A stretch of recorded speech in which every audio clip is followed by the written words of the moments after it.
Doa selesai, beri salam. Dan perubahannya, kemarin kita sudah melakukan pemisahan campuran.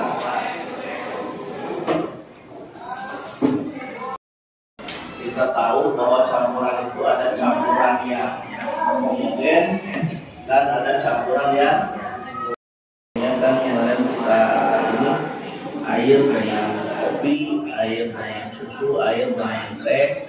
Nah, ketika sudah tercampur itu, kita ingin pisahkan kembali menjadi zat-zat penyusunnya. Nah, disinilah kita akan mempelajari teknik pemisahan campuran. Kalian hujan, rumahnya sisi sawah, pinggir sawah, itu biasanya ketika hujan air yang keluar dari keran itu biasanya keruh, mengandung lumpur kan. Nah, apakah itu bisa kita pakai? Enggak kan? Bagaimana caranya supaya bisa bersih? Tapi itu tidak terlalu efektif. Kenapa? Karena ketika kita proses mengambil air, kotoran akan terlalu air. Tuh. Minum teh yang kita minum apanya?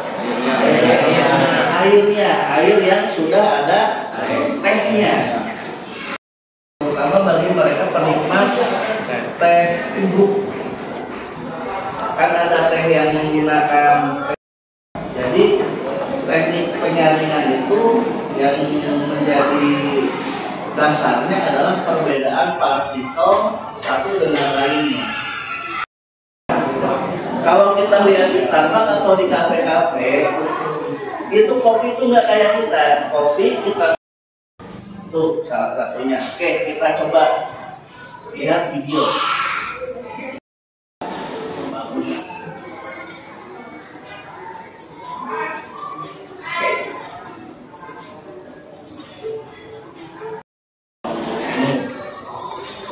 Kemudian rasanya tawar.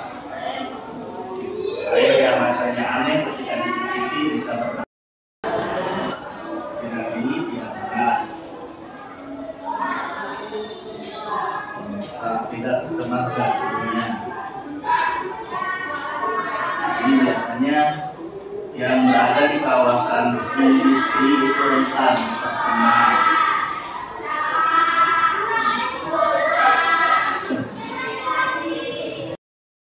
Peserta didik dapat membuat laporan hasil penyelidikan pada pemisahan campuran. Kemudian melalui kegiatan penyelidikan, peserta didik dapat mempresentasikan laporan hasil penyelidikan. Pengetahuan, keterampilan, sikap dengan model pembelajaran problem based learning.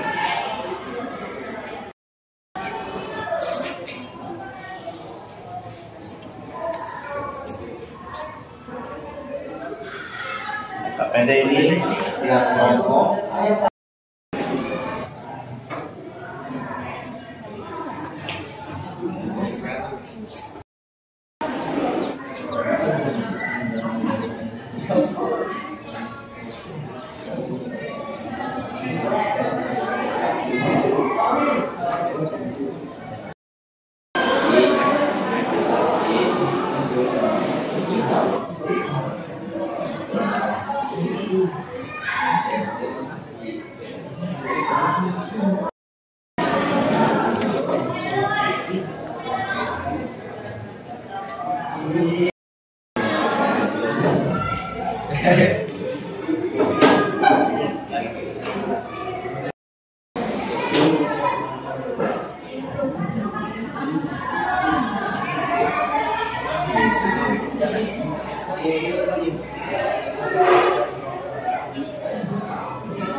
Sudah belum? Kalau sudah, HP-nya disimpan. Kita lanjut.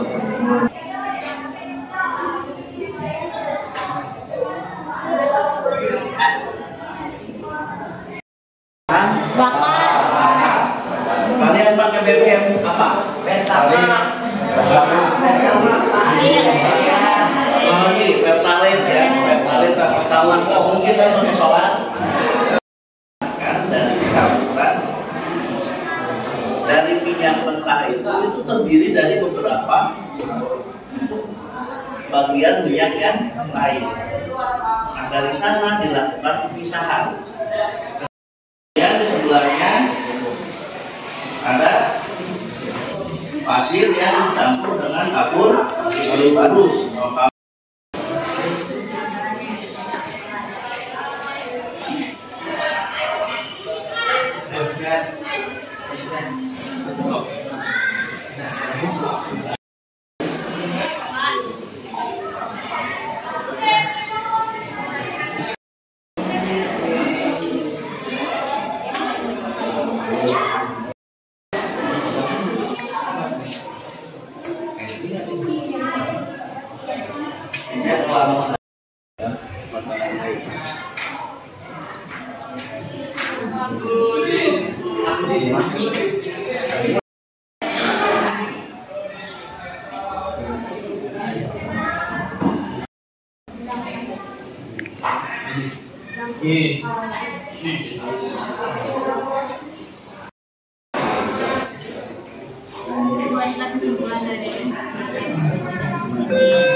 Untuk pertemuan selanjutnya nanti kita akan presentasi dari hasil sekarang ya.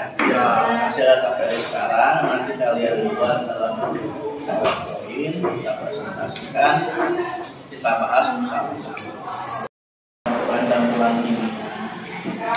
Jadi dalam kehidupan kita sehari-hari memang kita tidak bisa terlepas dari yang namanya bahan-bahan kimia. Cuma bisa kita siasati dengan meminimalisirnya. Kita bisa bandingkan, kalau kalian lihat mungkin ada yang masih punya mbah buyut, itu mereka alhamdulillah seringnya umurnya panjang. Beda dengan generasi kita, generasi bapak, mungkin generasi kalian.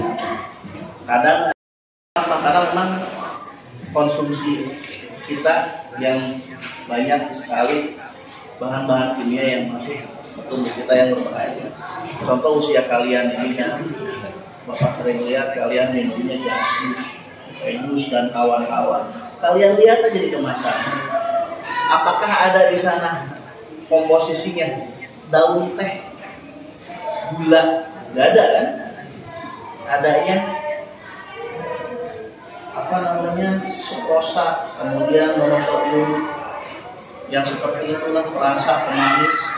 Itu kan memang sebetulnya udah diproduksi dengan ambang batas, tapi itu bisa memicu kanker kalau dalam jangka waktu yang lama. Jadi dengan mempelajari ini, Bapak harap kalian mengurangi yang seperti itu. Kalian jajan yang sehat-sehat saja. Di kantin juga bisa minta teh manis. Kalau yang suka ngopi, yang merokok, apalagi jangan. Ya. Presentasi yang tadi LKPD kalian masukkan dalam PowerPoint, kita presentasikan satu-satu. Oke. Sekian, terima kasih. Karlina dipimpin doa. Kita baca doa terlebih dahulu. Baca doa dalam hati, mulai.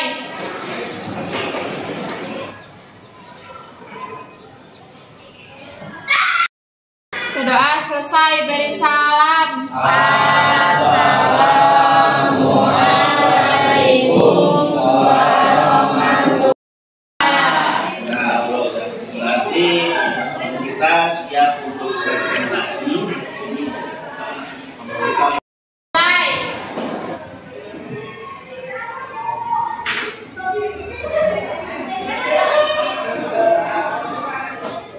Doa selesai, beri salam. Assalamualaikum warahmatullahi wabarakatuh.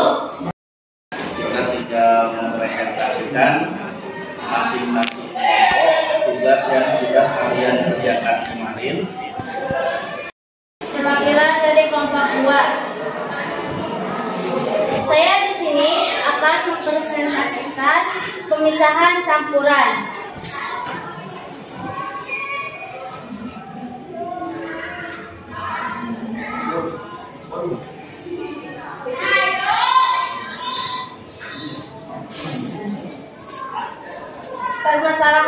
ditemukan. Pertama, air sumur yang kotor tidak baik untuk kesehatan. Yang kedua, keempat, penyadapan nira, memasukkan air nira ke buatan gula aren. Dan lakukan pengumpulan data dan solusinya dipanaskan supaya kapur baru berubah menjadi uap. Yang ketiga, kain baju terkena tinta. Solusinya melakukan penyaringan agar air menjadi bersih dan layak dipakai. Pembahasannya dengan kamper. Solusinya melakukan pemanasan agar pasir terpisah dengan kamper. Pembahasannya menjadi beberapa warna dan akhirnya memudar. Pembahasannya peristiwa tinta yang luntur ada filtrasi, sublimasi, kromatografi, dan kristalisasi. Misalnya perbedaan titik ini. Yang kedua, kelapa. Komponen campurannya air santan. Dasar pemisahannya perbedaan titik ini. Keempat, air kotor. Komponen campurannya air perbedaan kecepatan lambat laut dilapiskan zat tertentu. Contohnya kromatografi kertas untuk memisahkan tinta. Terus selanjutnya terakhir, sublimasi merupakan cara pemisahan campuran dengan mengeluarkan zat padat tanpa uap. Presentasinya kurang lebih mohon maaf. Assalamualaikum warahmatullahi wabarakatuh. Waalaikumsalam. Itu presentasi dari atau contoh kelompok satu dari cowok kalah sama cewek. Semangat ya. Jadi pemaparannya sudah bagus, presentasinya sudah luar biasa, materi. Lakukan proses untuk memisahkan garam dan air laut. Jelaskan prosesnya. Lakukan dengan sublimasi. Jelaskan prosesnya.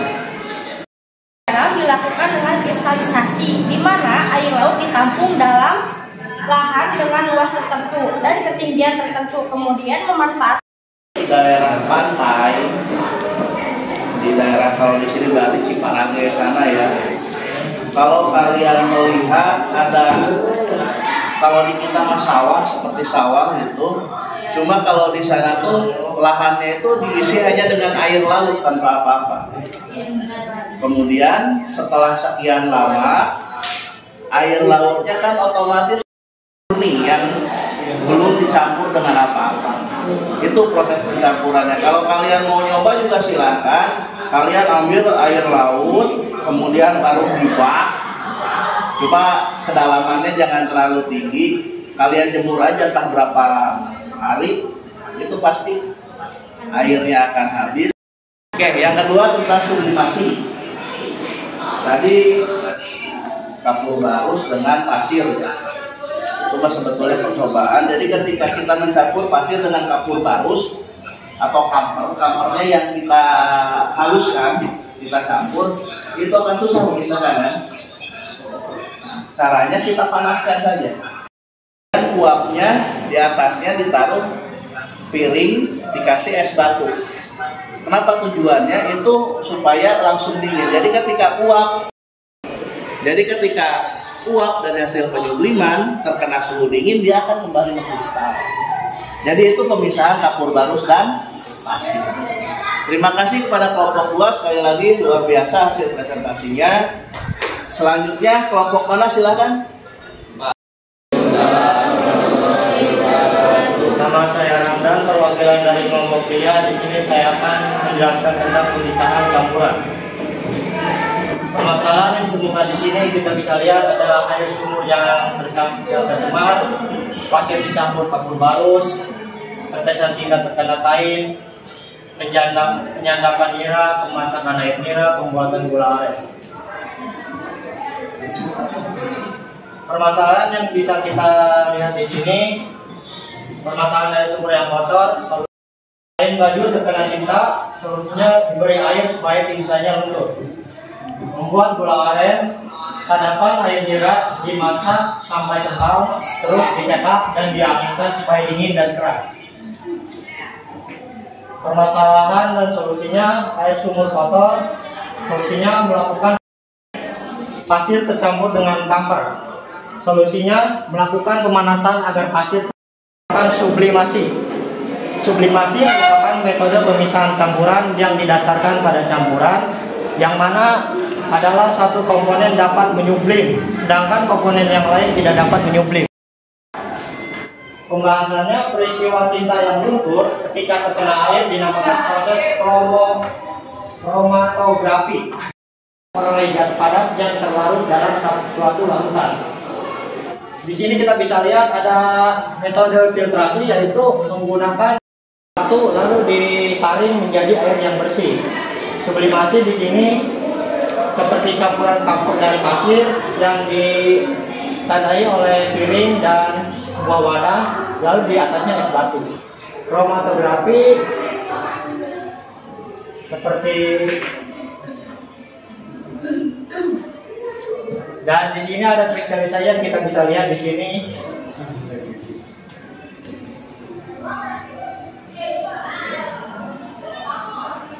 Menganalisis dan mengevaluasi proses pemecahan masalah di sini. Campurannya ada air, santan, dan ampas lava. Teknik pemisahannya filtrasi, perbedaan ukuran partikel. Contoh campuran yang lain ada minyak bumi, minyak mentah yang bisa dipisah menjadi banyak produk. Teknik pemisahannya ada destilasi. Dasar pemisahannya ada perbedaan di IPD. Contoh campuran ada pasir halus dan batu. Teknik pemisahan ada filtrasi. Dasar pemisahan ada materinya juga sudah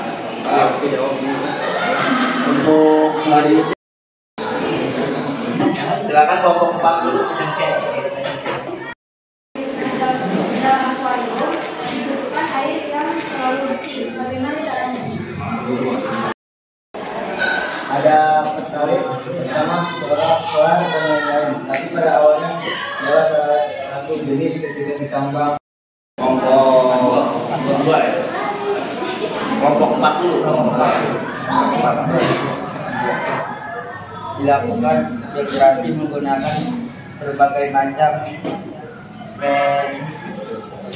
metode dari media chlorine dengan cara memisahkan minyak mentah melalui proses destilasi sehingga didapat berbagai macam produk BBM.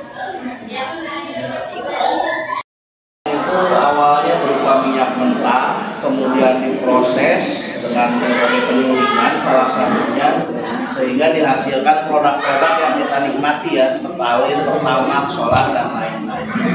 Oke, jadi tepuk tangan untuk kelompok ini.